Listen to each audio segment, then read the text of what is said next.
So இன்னைக்கு last 5 words ஒகேப் set இதோட வந்து கம்ப்ளீட் ஆகுது. ஒரு மினிமம் 200 வேர்ட்ஸாவது வந்து படிச்சிருப்போம். இப்போ வந்து படிச்சுட்டோம். இந்த வார்த்தையை வந்து எகைன் அண்ட் எகைன் ஒரு வீக்லி வந்து ஒவ்வொரு செட்டாக வந்து ரிவிஷன் பண்ணிட்டே இருக்கணும்.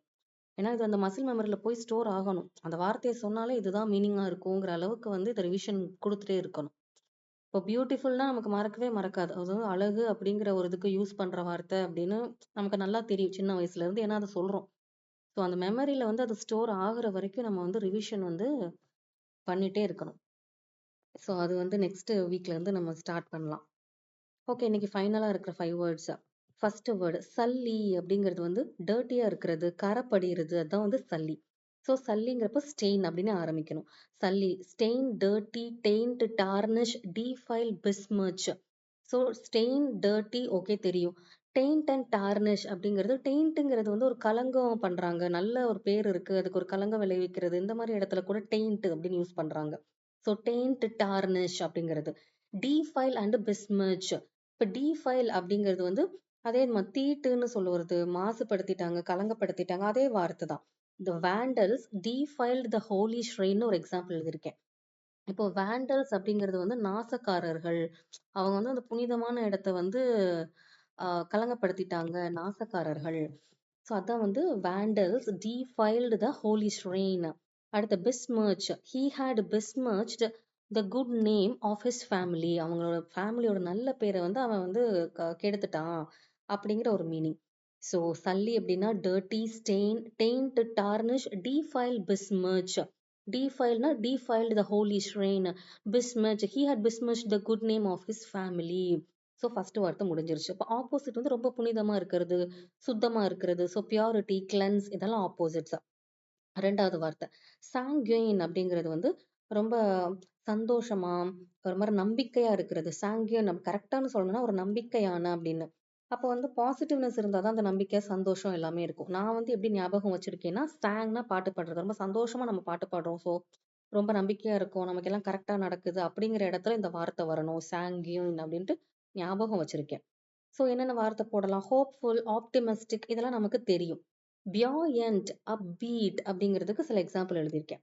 ஃபர்ஸ்ட் வந்து பியாயண்ட்டுக்கு, after receiving the good news he was in a buoyant mood. அவன் ஒரு சந்தோஷ மிதப்புல இருந்தான் அப்படிங்கிறது. பியாயண்ட்ங்கிறது மிதப்பு அப்படிங்கிற மீனிங். மிதப்பு, இப்போ கடல்ல ஏதாவது ஒன்று மிதக்குதுன்னா கூட பியாயண்ட் சொல்லுவாங்க. இந்த பியாயன்சின்னு நம்ம பிசிக்ஸ்ல படிச்சிருப்போம்.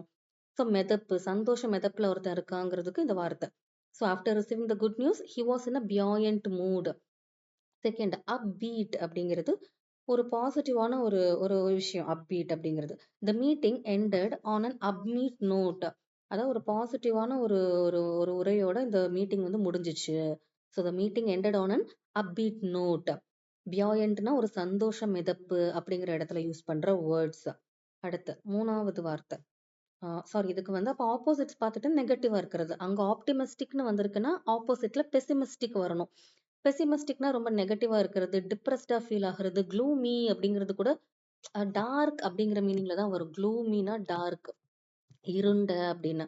Don't be so gloomy, shear அப். ரொம்ப ஒரு மாதிரி ஏன் இப்படி டிப்ரெஸ்டா இருக்க, அதெல்லாம் சரியாயிடும் அப்படின்னு சியர் அப் பண்றதுக்கெல்லாம் கூட இந்த இதை யூஸ் பண்ணுவாங்க. சியர் அப் பண்றதுக்குன்னு இல்லை, டிப்ரெஸ்டா இருக்கிறத யூஸ் சொல்றதுக்கு வந்து டிப்ரெஸ்டுன்னு சொல்றதுக்கு பதிலாக க்ளூமிங்கிற வார்த்தையும் சொல்லலாம். ஸோ சாங்கியோயின் அப்படின்னா ரொம்ப நம்பிக்கையான, ஹோப்ஃபுல், ஆப்டிமிஸ்டிக், பியாயண்ட், upbeat. அப்போ ஆப்போசிட்ல பெசிமிஸ்டிக், டிப்ரெஸ்டு, சேடு, க்ளூமி எல்லாமே வரும். அப்போ நெக்ஸ்ட் வார்த்தை ப்ராபென்சிட்டி. ப்ராபென்சிட்டி அப்படிங்கிறது வந்துட்டு ஒரு ஒரு ஒரு ஈர்ப்பு ஒரு மேல இருக்கிறது. அது மேலதான் நம்ம சாய்வோம். சாய்வோம் மீன்ஸ் இதுவா அதுவானா இதுதான் எனக்கு பிடிக்கும் அப்படிங்கிற இன்க்ளினேஷன். அந்த சரிவு, இன்க்ளினேஷனால என்னது, மோஸ்ட்லி இப்படி இருக்குன்னா இதான் அந்த இன்க்ளைன்டு லைன். அப்போ வந்து எது பக்கமா சாயிரும் அப்படிங்கிறது, நமக்கு என்ன பிடிக்குமோ அது பக்கமா சாய்வோம். ஸோ அந்த இன்க்ளினேஷன், டெண்டன்சி, நமக்கு பிடிச்ச ஒண்ணுக்காக நம்ம பண்றது, அதை சார்ந்து நம்ம பண்றது டெண்டன்சி. லீனிங் அப்படின்னா ஒருத்தங்க மேல சாஞ்சு இருக்கிறது கூட லீனிங் தான். அப்போ வந்து ஏதோ ஒரு விஷயத்துக்காக நமக்கு பிடிச்சதுக்கு நம்ம சாய்வு கொடுக்கறது, அதுதான் ப்ராபென்சிட்டி. ஸோ ப்ராபென்சிட்டி அப்படிங்கிறது நாட்டம்னு சொல்லி தமிழ்ல எழுதிக்கலாம் நம்ம. நாட்டம், நமக்கு விருப்பம், அந்த மாதிரி. So liking, tendency, inclination, leaning, fondness, இதெல்லாம் வந்து நமக்கு தெரிஞ்ச வார்த்தை. இப்போ ஃபான்னஸ் கூட ஒரு எக்ஸாம்பிள் எழுதியிருக்கேன். First example, I have a fondness for spicy food. எனக்கு ஸ்பைசி ஃபுட் ரொம்ப பிடிக்கும். எப்பவுமே ஒரு ஸ்வீட் வேணுமா, காரம் வேணுமானா காரத்துக்கு சைடு தான் நம்ம போவோம். ஸோ அந்த ஃபாண்ட்னஸ் அதுதான் அந்த இன்க்ளினேஷன்னு நான் சொல்ல நினைச்சது. இப்ப தெரியாத ஒரு 4 வார்த்தை இருக்கு. Proclivity, penchant, predilection, affinity. இந்த வார்த்தைக்கெல்லாம் எக்ஸாம்பிள் பார்த்துட்டு வந்துடலாம். Second, she has a proclivity for solving complex problem. காம்ப்ளெக்ஸா பண்றது தான் அவளுக்கு ரொம்ப பிடிக்கும். She has a proclivity means she has a tendency, she has a liking for, பிடிச்சிருக்கு, fondness for. So she has a proclivity for solving complex problem. அப்புறம் அடுத்து penchant அப்படிங்கிறதுக்கு he has a penchant for adopting stray dogs. அதை எடுத்து வளர்க்குறதுல அதை adapt பண்ணிக்கிறதுல அவருக்கு ஒரு விருப்பம் இருக்கு. So proclivity for solving complex problems, penchant for adopting stray dogs. அடுத்த predilection, the mayor has a predilection for appearing on TV. டிவியில வரணும்னு ரொம்ப ஆசைப்பட்டாரு mayor. Predilection for appearing on TV. எல்லாமே விருப்பம் தான். நான் ஃபுட்டு வச்சே எல்லாம் எழுதியிருக்கலாம். பட் ஒரு வார்த்தைய ஒரு சென்டென்ஸ் கூட கனெக்ட் பண்ணும்போது அந்த விஷயம் ஞாபகம் வரும். பென்சென்ட்னாலே ஸ்ட்ரே டாக்ஸ் ஞாபகம் வரும். ப்ராக்ளிவிட்டி அப்படின்னா காம்ப்ளெக்ஸான ப்ராப்ளம்ஸ் பண்றதுல ப்ராக்ளிவிட்டி பிடிச்சிருக்கு அப்படிங்கிறது ஞாபகம் வருங்கிறதுக்காக. ஏன்னா இந்த நிறைய ரிவிஷன் பண்ண போறோம். ஸோ கண்டிப்பா ஞாபகம் வரும்.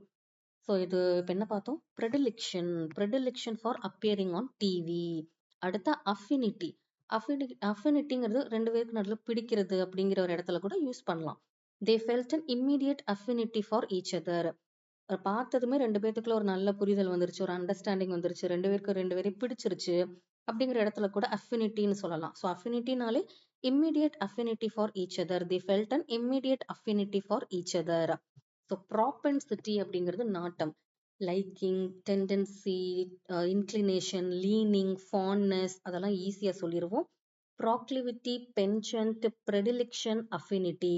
ப்ராக்ளிவிட்டி for solving complex problem, penchant for adopting stray dogs, predilection for appearing on TV, felt an immediate affinity for each other. So இதெல்லாமே பிடிக்குது அப்படிங்கிற ஒரு மீனிங்க்கு சொல்ற வேற வேற வார்த்தைகள். ப்ராபென்சிட்டி அப்படிங்கிறது. அப்போ ஆப்போசிட்ஸ் பார்த்துக்கிட்டோம் அப்படின்னா பிடிக்காது, விருப்பம் இல்லை, ஒவ்வாமை, எனக்கு இது சேராது இப்படிங்கிற எல்லா வார்த்தையும் வரும். இப்போ அங்க இன்க்ளினேஷன் வரும்போது இங்க டிஸ்இன்க்ளினேஷன், அவர்ஷன்னா அதான் வெறுப்பு, பெண், ஓகே, வெறுப்பு, ஒவ்வாமை, பிடிக்கல, இதெல்லாமே வரும். Many people have an aversion to insects. பூச்சிகளை பார்த்தா நிறைய பேருக்கு ஒரு மாதிரி வெறுப்பு வரும், பிடிக்காது, நிறைய பேர்கிட்ட இது இருக்கும். So having an aversion to insects அப்படிங்கிறது பிடிக்கல, வெறுப்பா இருக்கும் அப்படிங்கிற மீனிங். அப்போ இது ஆப்போசிட்ஸ் டு எதுக்கு? அந்த வார்த்தை பேர் என்ன? ப்ராபென்சிட்டி தானே. எனக்கு மறக்குதே. Propensity. So liking, inclination, tendency, leaning, fondness, proclivity, penchant, affinity. இன்னும் ஒரு வார்த்தை ஏதோ ப்ரெடிலிக்ஷன். நான் கண்ணை மூடிட்டு சொல்லி பார்க்குறேன், அதனால நடுவில் டிஃபரன்ஸ் வருது, தப்பா சொல்றேன். ஓகே, நெக்ஸ்ட் வேர்ஷன் முடிஞ்சிச்சா? இன்எலக்டபிள் அப்படியே சேர்த்து இன்எஸ்கேப்பபிள்னு படிச்சிடணும். அப்போனா இன்எஸ்கேப் ஆக முடியாத, இன்எபிலிட்டி முடியாத, இன்எலக்டபிள், இன்எஸ்கேப்பபிள், அன்அவாய்டபிள் தவிர்க்க முடியாத, இன்எவிட்டபிள், இன்எஸ்கேப்பபிள், அன்அவாய்டபிள், இன்எலக்டபிள். கிட்டத்தட்ட இன்எலக்டபிளும் இன்எவிக்டபிளும் ஒரே மாதிரி இருக்கு. ஸோ இதை வச்சு இது ஈஸியாக ஞாபகம் வச்சுக்கலாம். ஸோ ஒரு விஷயத்த தவிர்க்க முடியல அப்படின்னா அதை கண்டிப்பா பண்ணணுங்கிற ஒரு சூழ்நிலையில அவங்க இருப்பாங்க. அப்படின்னா நெசசரி, கண்டிப்பாக, சர்டைன், டெஸ்டைன்ட், இதுதான் என் டெஸ்டினி, இதுதான் தலையெழுத்து, இது செஞ்சுதான் ஆகணும், அந்த மாதிரி டெஸ்டைன்ட். சர்டைன்னா உறுதியாக, சர்டைன் உறுதி. இது எல்லாமே இன்எலக்டபிள், தவிர்க்க முடியாத, கண்டிப்பாக செய்யக்கூடிய அப்படிங்கிற இடத்துல யூஸ் பண்ற வேர்ட் இன்எலக்டபிள் அப்படிங்கிறது. இந்த வார்த்தை எல்லாமே நமக்கு தெரியும் தான். டெஸ்டைன்டு, டெஸ்டினி மாதிரி தான். ஸோ சர்டைன்னா உறுதி. ஓகே. அப்போ ஆப்போசிட்ல பார்த்துட்டிங்கன்னா அவாய்ட் பண்ண முடியும், எஸ்கேப் ஆக முடியும். Avoidable, escape. எவேடபிள்ங்கிற வார்த்தை வேணா நமக்கு மறக்கலாம். எவேடபிள் அப்படிங்கிறதுக்கு ஒரு example, helping clients evade taxes is a serious criminal offence. அது பனிஷ்மெண்ட்டுக்கு உரியது. எவேட் டாக்ஸஸ்னா டாக்ஸஸ் கட்டுறதுல இருந்து தப்பிக்கிறதுக்கு கிளைண்ட்ஸுக்கு ஹெல்ப் பண்றதுங்கிறது ஒரு அஃபென்ஸ், கிரிமினல் அஃபென்ஸ் அப்படிங்கிறது. ஸோ எவேடுனாலே எவேடிங் டாக்ஸ் அப்படின்னு ஞாபகம் வச்சுக்கிட்டா அந்த வார்த்தை மறக்காது. நிறைய இடத்துல கூட இது வரும். மோஸ்ட்லி இந்த இன்கம் டேக்ஸ் இதுல எவேடுங்கிற வார்த்தை நிறைய வரும். நம்ம நிறைய பேப்பர்ல பார்க்கும்போது நானும் இதை பார்த்துருக்கேன், எவேடு டேக்ஸா. ஓகே, ஃபைனல் வேர்ட் முடிஞ்சு இன்னையோட. ஃபிளாபர் கேஸ்ட் அப்படிங்கிறது ஒருத்தங்களை பயங்கரமா சர்ப்ரைஸ் பண்றது. ஃபிளாபர் கேஸ்ட் அப்படிங்கிற அமேஸ் பண்றது, ஒருத்தங்களை ஆச்சரியப்பட வைக்கிறது. Amaze, astonish, astound, to take someone's breath away, ஐயோ மூச்சே நின்னு போச்சு அப்படி அந்த அளவுக்கு ஒரு சர்ப்ரைஸ் அவங்கள பண்றது, ஷாக் கொடுக்கறது எல்லாமே வரும். ஃபிளாபர் கேஸ்ட்ங்கிறது to surprise, to shock someone. Amaze, astonish, astound, to take someone's breath away, அது ஒரு இடியம். அப்போ ஆப்போசிட்ல வந்து ரொம்ப பிடிக்கல, இம்ப்ரெஸ்ஸே ஆகல, அப்போ அன்இம்ப்ரெஸ்டு.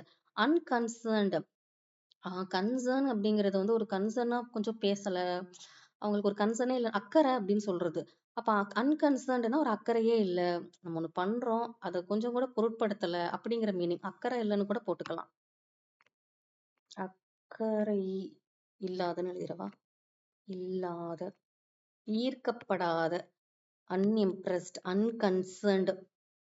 ஸோ இதெல்லாம் வந்து ஆப்போசிட்ஸ். ஸோ இன்னைக்கு நம்ம வந்து 5 வார்த்தை படிச்சிருக்கோம். 5ஐயும் கொஞ்சம் சேர்த்த மாதிரி பார்த்துடலாம். பார்க்க முடியாது, பெருசா இருக்கு. ஓகே. ஸோ சல்லினா stain, dirty, taint, tarnish, defile, besmirch. அப்போ ஆப்போசிட்ல வந்து பியூரிட்டி அண்ட் கிளென்ஸ். சாங்குவேன், சாங் சந்தோஷமா இருக்கிறது, அப்போனா positive, optimistic, hopeful, buoyant, upbeat. அப்போ ஆப்போசிட்ல negative, pessimistic, depressed, gloomy. Propensity ஒரு நாட்டம், விருப்பம், liking, inclination, tendency, leaning, fondness. Proclivity, penchant, predilection, affinity. Proclivity for solving problems, penchant for adopting stray dogs, predilection for appearing on TV, immediate affinity for each other. They felt an immediate affinity for each other. அப்போ ஆப்போசிட்ல வெறுப்பு, aversion, disinclination, ineluctable, inescapable, unavoidable, inevitable. அப்பனா கண்டிப்பா பண்ணணும், necessary, certain, destined. ஆப்போசிட்ல தவிர்க்க முடியும், escape ஆகலாம், avoidable, evadable. evading tax is a serious criminal offense. flabbergast ஒருத்தங்களை பயங்கரமா ஷாக் பண்ணி சர்ப்ரைஸ் பண்றது. amaze, astonish, astound, to take someone's breath away. Opposites வந்து கொஞ்சம் கூட அது ஈர்க்கக்கூடியதா இல்ல. unimpressed, அதுல அக்கறை காட்டல, அதை மதிக்கல. அன்கன்சர்ன்ட், இதெல்லாம் ஆப்போசிட்ஸ். ஸோ கிட்டத்தட்ட நம்ம வந்து ஒரு 250 வேர்ட்ஸ் ஆவது மினிமம் படிச்சிருப்போம். இதை வந்து 8 செட் இருக்கு, ஒவ்வொரு செட்டா ரிவிஷன் பண்ண போறோம். இது வந்து அப்படியே மனசுல பதிகிற வரைக்கும். So okay, thank you.